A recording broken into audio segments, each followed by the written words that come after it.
It was interesting timing. The reason I want to raise this particularly with personal experience of the case, I mean, I know there's all sorts of speculation about what really happened and was Henri Paul drunk and, you know, why they took the route they did. It was completely circuitous.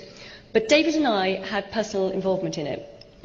Apart from the timing, which really screwed our lives over for about a year afterwards, about 2 months after her death, we had a mysterious phone call. And it turned out it was Mohammed Al-Fayed, who wanted us to go to Paris and look at some documents he'd been offered.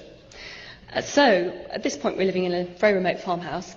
Black Ritz Mercedes comes to pick us up and take us to Paris. And almost crashes twice. So that could have been a good headline. Anyway, we look at the documents. He's been offered these for sale from a guy who's very vague about how he got hold of them. Oswald de Winter. That's the one. These were documents purporting to prove that there was CIA and MI6 involvement in Diana's death. And they looked good. But if you knew what a document really looked like, what a proper MI6 document looked like, there were some simple errors, things like the date timeline, things like the addressee list, they just weren't quite right. They were forgeries, they were very good forgeries. And this would have been a classic strawman technique. You know, Al-Fayed was asked for $20 million for these documents and probably would have paid if they were real, because he was desperate to prove that there was a plot against his son and his possible future daughter-in-law.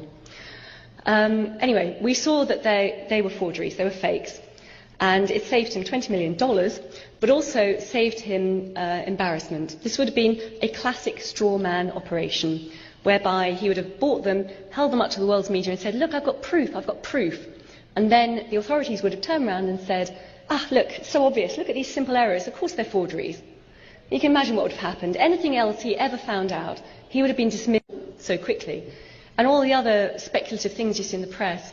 It's also the fact that it was reported that she was being a great success in the landmine campaign that she was running. Yes.